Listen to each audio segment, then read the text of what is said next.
You're tuning into Black and White Sports on YouTube. The no-holds-barred truth on sports.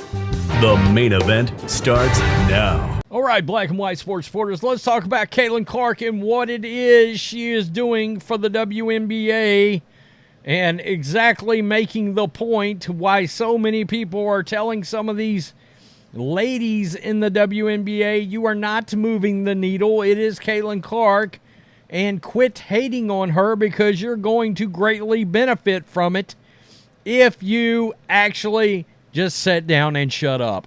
Move out of the way and let this star, this phenom, take over and explode the league. We've seen it in revenue, and that's ticket sales and how much people are willing to pay up for tickets. Not normal price, pay up for tickets, viewership, attendance as a whole, and, of course, merchandise sales. But nothing is more lucrative to any single sports entity, NBA, MLB, NFL, NBA, or WNBA, than television media rights. We all know that is where these sports entities really make their money, and we've got numbers coming in now as to where the WNBA may go and how much they may make in new television rights from front office sports, and it is jaw-dropping. We're talking about Caitlin Clark raising the media rights for the WNBA by 4 times the value and officially putting them into an arena where they can stand on their own as a league potentially and not have to survive off the NBA. But as long as Kennedy Carter and Angel Reese and Asia Wilson and Diana Taurasi and Brittany Griner and all of these others, Dejanay Carrington, continue to hate on Caitlin Clark, it remains to be seen if this is going to remain stable enough to actually happen. I mean, they could be committing career suicide from the standpoint of, do you want to make $75,000 a year or do you want to make $200,000 a year? That may be the kind of difference we're talking about, right?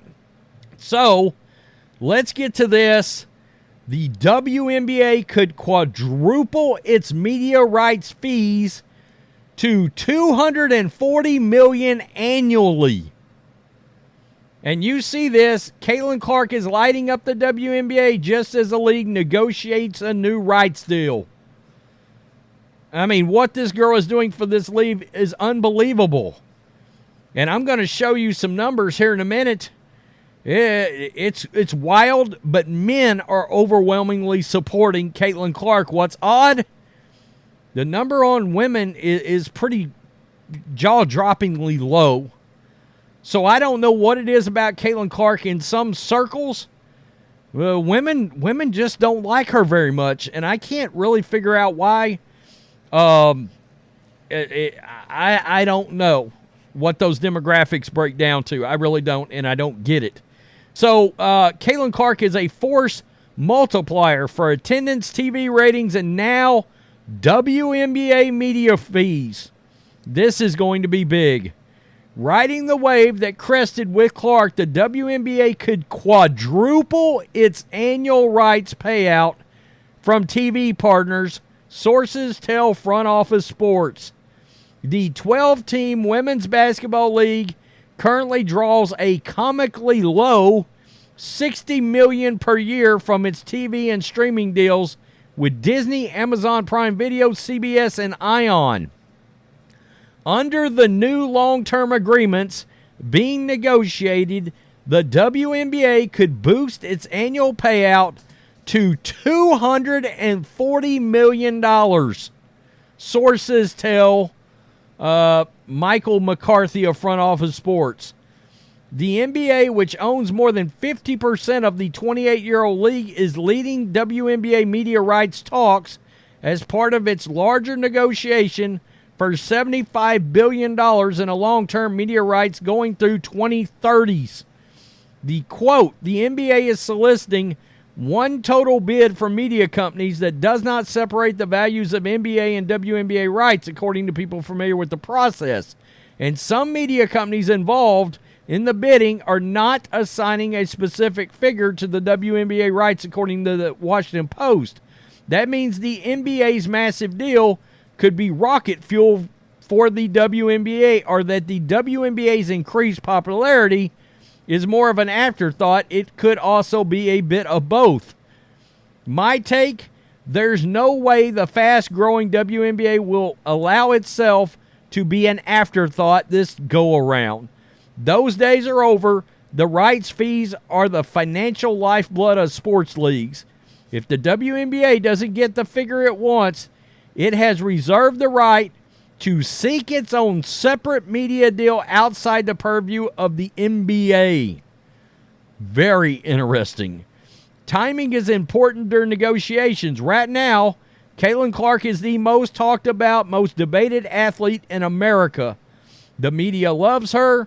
WNBA Commissioner Kathy Engelbert now has the ammo to shoot down arguments that her league has not been able to break through the mainstream sports conversation. Consider, Clark is suiting up for the Indiana Fever. The WNBA drew its most watched opening month ever across ABC, ESPN, ESPN2, CBS, ION, and NBA TV. Game telecasts averaged 1.32 million viewers, nearly tripling last season's average of 462,000. Oh, again, all these ladies hating on Caitlin Clark, go sit down and shut up. I mean, seriously, nobody's watching you. The viewership is up 60% among people of color, with viewership among blacks and Hispanic people up 96% and 67%, respectively.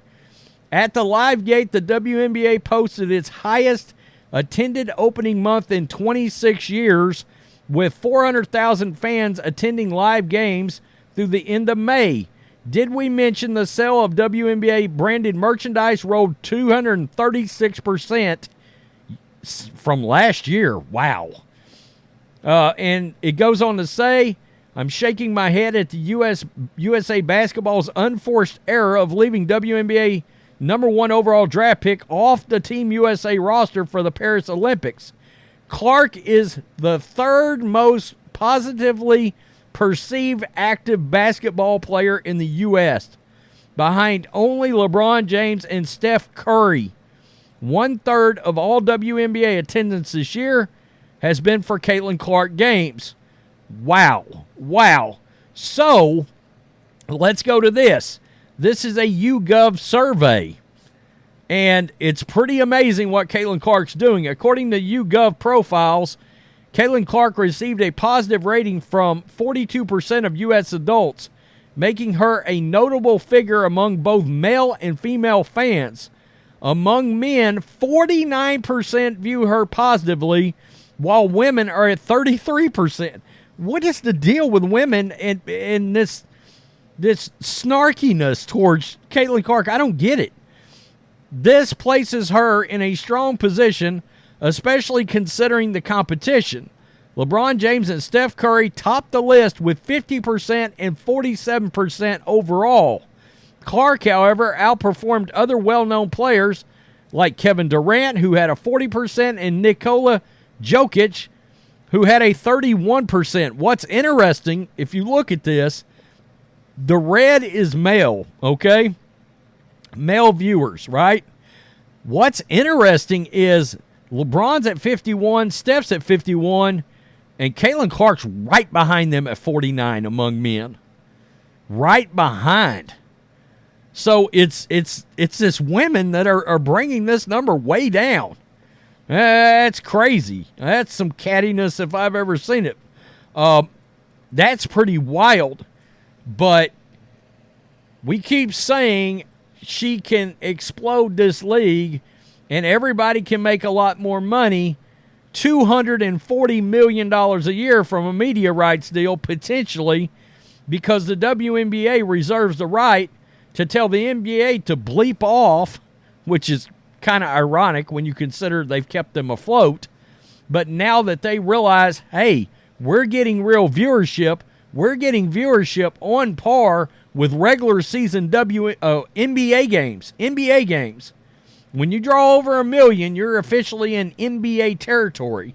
Okay, now, again, it's still only Caitlin Clark games, which I don't know how much that's going to hurt them.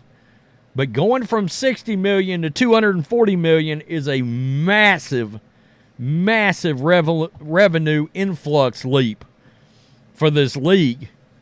I mean, I would assume that will trickle downhill in the salaries and everything that comes with that for the WNBA, provided the players in the league don't blow it, which they're trying to.